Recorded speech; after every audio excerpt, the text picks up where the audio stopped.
अस्सलाम वालेकुम dear students, superior online classes में आप सबको वेलकम। तो लेक्चर नंबर 2 है बेटा आज हमारा। तो लास्ट लेक्चर में हमने डिस्कस किया था फंक्शन क्या होता है और फंक्शन कैसे डिफ़ाइन होता है, तो उसकी डेफिनेशन पढ़ी थी हमने, एक दो एग्जांपल्स भी डिस्कस की थी। तो डेफिनेशन से ही आज हम दोबारा स्टार्ट लेते हैं। डेफिनेशन में बेटा हमने पढ़ा था कि a function f from x to y, यानी एक्स और वाई दो सेट हैं। बेसिकली फ़ंक्शन उन दो सेटों को आपस में करस्पॉन्ड करवा रहा है, रिलेट करवा रहा है। A function f from x to y is a rule of correspondence from a set x to a set y. असल बात यहाँ पे थी विच असाइंस, यानी वो रूल क्या करता है, असाइन करता है, देता है, ज़िम्मे लगाता है to each x, to each small x a unique element small y, यानी कैपिटल एक्स सेट के हर एलिमेंट को कैपिटल वाई सेट में भी सिर्फ़ और सिर्फ एक एलिमेंट देता है। अगर ऐसा हो तो फिर वो रूल फंक्शन कहलाएगा, और अगर ये बात यूनिक एलिमेंट वाली बात फॉलो नहीं हो रही तो वो जो करस्पॉन्डेंस है दो सेट्स की वो फंक्शन नहीं कहलाएगी। तो हमने पढ़ा फिर कि small x is called independent variable or input and small y is called dependent variable or output. Similarly, x is called domain and set y is called range. Examples एक दो और एग्ज़ाम्पल है जी, कैपिटल सेट x उसके element 2 3 4 और capital set y उसके element 5 7 9।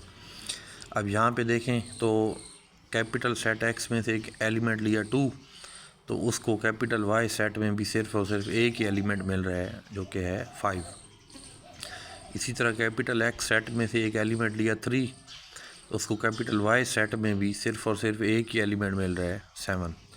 इसी तरह 4 को मिल रहा है 9। और गौर करें तो ये इनपुट से आउटपुट बन कैसे रहा है, ये फंक्शन वर्किंग किस तरह कर रहा है। तो ये फंक्शन की वर्किंग ये लिखी हुई है, f of x equals to 2x+1। Means के फंक्शन ने क्या करना है, यहाँ से इनपुट लेना है, उसको डबल करना है, मतलब उसको 2 से मल्टीप्लाई करना है और उसमें 1 ऐड कर देना है। अब देखें जी, 2 को डबल करें 4 और उसमें 1 ऐड करें तो 5 आउटपुट बना के यहाँ सेट वाई में रख दिया। फिर जहाँ से इनपुट लिया 3, उसको 2 से मल्टीप्लाई किया, मतलब डबल किया, 6 बन गया, उसमें 1 ऐड किया 7 और 7 यहाँ रख दिया आउटपुट में। सेम इसी तरह 4 को डबल करें 8 और उसमें 1 ऐड करें 9, तो ये 9 आउटपुट आ गया। तो लिखा हुआ this correspondence of two sets x and y is a function. तो ये दो सेट्स की जो करस्पॉन्डेंस है ये फंक्शन है, और इसको हम डिफ़ाइन इस तरह करेंगे। एक और एग्जांपल है जी, सेट एक्स है उसके एलिमेंट 1 2 3 और सेट वाई है उसके element 2 3 4। This correspondence of two sets is not a function. हम कह रहे हैं कि ये जो दो सेटों की करस्पॉन्डेंस तो बनी हुई है, दो सेटों का ताल्लुक़ तो बना हुआ है, लेकिन ये करस्पॉन्डेंस फंक्शन नहीं है। रीज़न क्या है, जहाँ पे देखें स्मॉल एक्स की वैल्यू 1 लें तो इसको स्मॉल वाई की भी एक ही वैल्यू मिल रही है, मतलब 2। लेकिन जहाँ पर देखें तो जो स्मॉल एक्स की वैल्यू 2 है उसको इधर दो वैल्यूज़ असाइन की जा रही हैं, 3 भी 2 को मिल रहा है और 4 भी 2 को मिल रहा है। तो यहाँ पर प्रॉब्लम है। हमने कहा था कि स्मॉल एक्स की एक वैल्यू को स्मॉल वाई की भी सिर्फ़ और सिर्फ एक ही वैल्यू मिले तो वो करस्पॉन्डेंस फंक्शन कहलाएगी। तो यहाँ पर देखें, चले 1 को तो एक ही एलिमेंट मिल रहा है 2, लेकिन 2 को इधर दो एलिमेंट दिए जा रहे हैं, 3 भी दिया जा रहा है 2 को और 4 भी दिया जा रहा है 2 को। तो इस वजह से ये करस्पॉन्डेंस फंक्शन नहीं है। तो as we say that x is input and y is output, हम कहते हैं कि ये एक्स की वैल्यू इनपुट होती है और इधर स्मॉल वाई की वैल्यू आउटपुट होती है। सेम इसी तरह हम कहते हैं कि एक्स इनपुट है और एफ ऑफ एक्स आउटपुट है, यानी ये एक्स की वैल्यू इनपुट है और इस पर जब एफ ऑफ एक्स अप्लाई हो जाएगा और रिज़ल्ट आ जाएगा तो वो आउटपुट है। तो यहाँ पर देखें एक्स इनपुट वाई आउटपुट, और फिर हम कह रहे हैं एक्स इनपुट और एफ ऑफ एक्स आउटपुट। तो हम वाई को भी आउटपुट कह रहे हैं और एफ ऑफ एक्स को भी आउटपुट कह रहे हैं, तो इसका मतलब ये हुआ कि वाई और एफ ऑफ एक्स फिर एक ही चीज़ है। तो y is equal to f of x. तो अब हम थोड़ा सा अंडरस्टैंड कर लेते हैं कि कैसे हम इनपुट की मदद से आउटपुट निकालते हैं। यानी हम एक फ़ंक्शन गिवन हो तो हम उससे इनपुट दे के आउटपुट कैसे निकालेंगे। तो एग्ज़ाम्पल है जी हमारे पास F of x equals to x square plus 1। तो वो कहते हैं जी आप एफ़ ऑफ 1 फाइंड करें।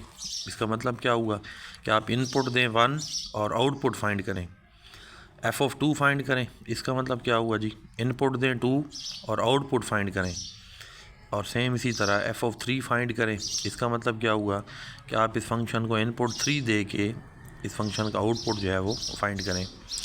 तो इसको सॉल्व किया जी हमने। फंक्शन है f of x equals to x square plus 1, तो हमने x की जगह 1 दे दिया क्योंकि x इनपुट होता है। तो पुट x इक्वल्स टू 1, तो इस फंक्शन में जहाँ जहाँ x लिखा हुआ है वहाँ हमने 1 लगा दिया।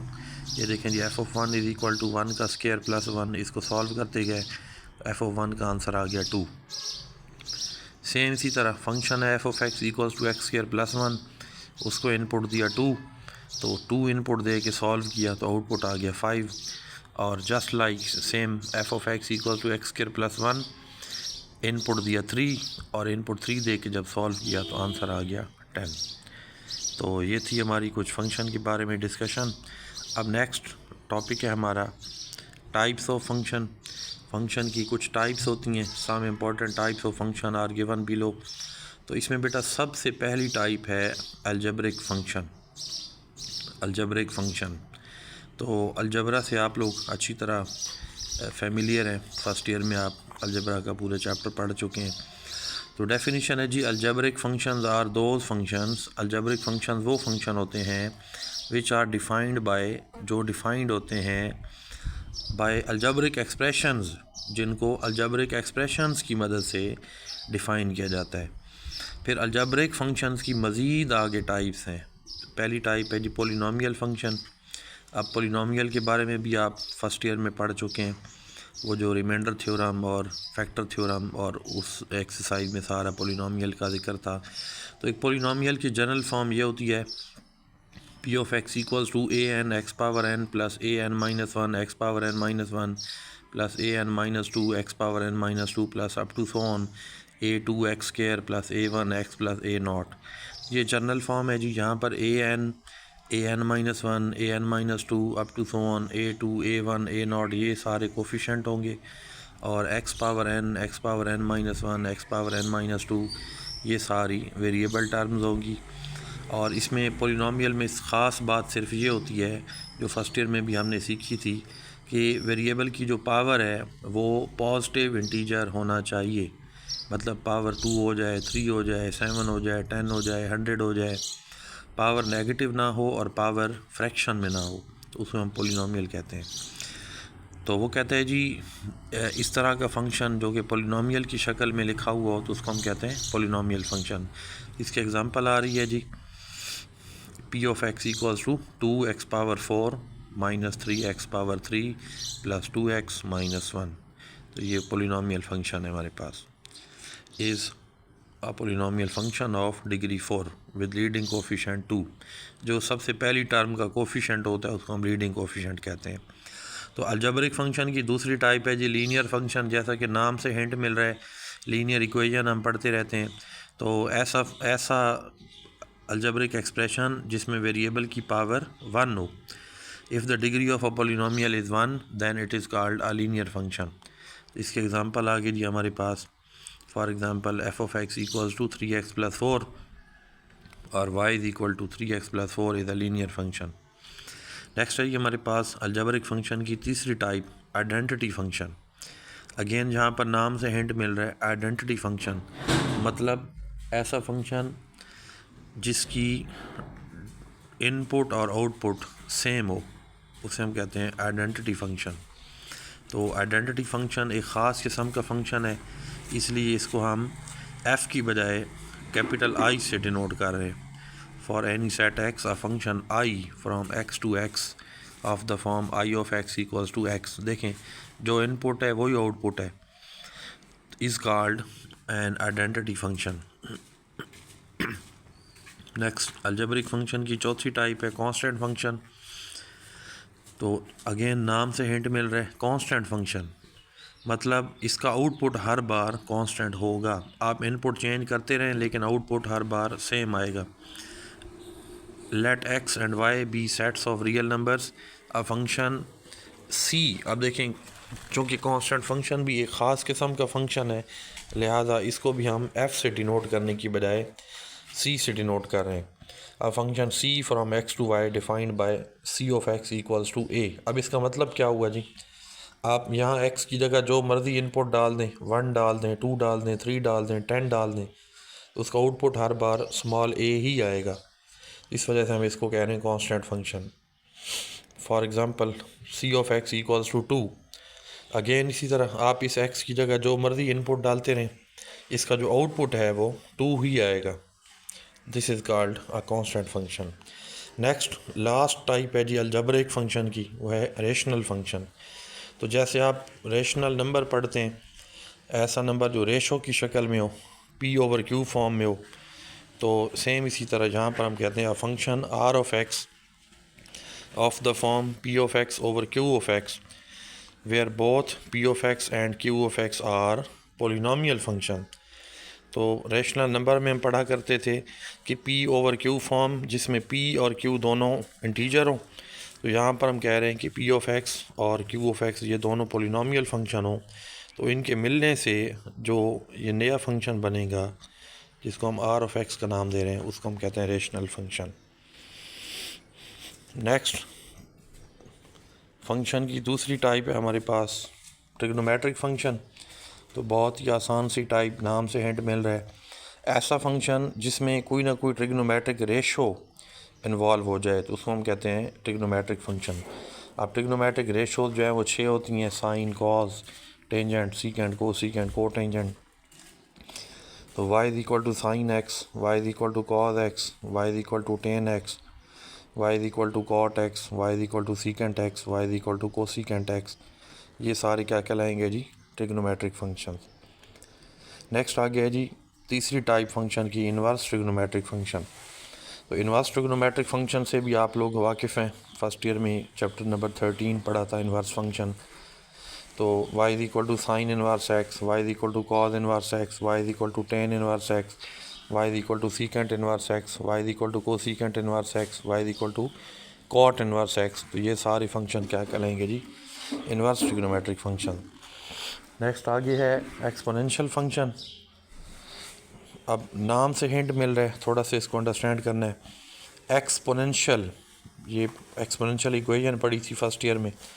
तो ऐसा फंक्शन जिसमें वेरिएबल जो है वो एक्सपोनेंट वाली जगह पे मौजूद हो, मतलब पावर वाली जगह पे मौजूद हो, उसको हम कहते हैं एक्सपोनेंशियल फंक्शन। तो एग्जांपल है जिस पहले डेफिनेशन है, function in which the variable appears as exponent.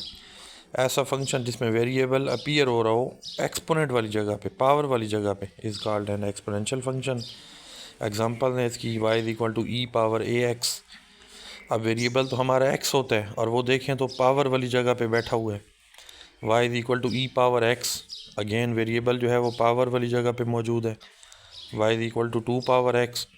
Again देखें तो वेरिएबल जो है वो पावर वाली जगह पे मौजूद है। तो ये सारे क्या है जी, एक्सपोनेंशियल फंक्शन। नेक्स्ट आ गया है जी लॉगरिथमिक फंक्शन। अब लॉग भी आप लोगों ने 9th क्लास में पढ़ा हुआ है, LOG, लॉग, किसी नंबर का लॉग। तो अब लॉगरिथमिक फंक्शन जो है वो दो तरह का होता है। लॉग की दो टाइप्स हैं। नंबर 1, इसमें जो बेस है आपके पास लॉग का, ये हम इसको पढ़ते हैं y is equal to log of x with base a। अब बेस पे डिपेंड करता है कि लॉग की टाइप क्या होगी। अगर वो बेस 10 हो तो उसको हम कहते हैं कॉमन लॉगरिथम, और उसको हम लिखते LG से लिखते हैं। दोबारा से सुने जी, y is equal to LOG, log of x with base a। अगर बेस यानी a की वैल्यू 10 हो तो उसको हम इस तरह लिखेंगे, और उसको हम कॉमन लॉगरिथम कहते हैं, और उसको LG से लिखते हैं। और दूसरी टाइप है कि अगर इसी बेस की वैल्यू e हो तो इस लॉग को हम नेचुरल लॉग कहते हैं, और उसको हम इस तरह लिखेंगे, a की जगह e लिख देंगे, और इसको इन शॉर्ट ln(x) लिखा जाता है। अब आपने ये ख्याल रखना है, कहीं भी लॉग अगर LOG की बजाय LG ऑफ x लिखा हुआ है तो आप समझ जाएं कि ये कॉमन लॉगरिथम है जिसका बेस 10 होता है। और अगर कहीं पे लॉग LOG की बजाय ln(x) लिखा हुआ है तो आप समझ जाएं कि ये नेचुरल लॉग है और इसका बेस जो है वो e है। नेक्स्ट हमारे पास है हाइपरबोलिक फंक्शन। हाइपरबोलिक फंक्शन में कुछ फार्मूलाज हैं। साइन हाइपरबोलिक एक्स, इसका फार्मूला है 1/2 into e power x minus e power minus x. Cos hyperbolic x is equal to 1/2 into e power x plus E power minus x. ये सारे hyperbolic functions हैं। फिर नीचे tan hyperbolic x का formula लिखा हुआ है, ई power x minus e power minus x over e power x plus ई power minus x. फिर इसी तरह कॉट हाइपरबोलिक एक्स का फार्मूला लिखा हुआ है, ई power x plus E power minus X divided by E power x plus E power minus X. Next secant hyperbolic X, ये cos का reciprocal होगा। कोसीकेंट हाइपरबोलिक एक्स ये साइन का reciprocal होगा। तो अभी कुछ टाइप्स मज़ीद बाकी हैं, तो वो इंशाल्लाह हम नेक्स्ट लेक्चर में डिस्कस करेंगे। तो ओके डियर स्टूडेंट्स, अल्लाह हाफिज़।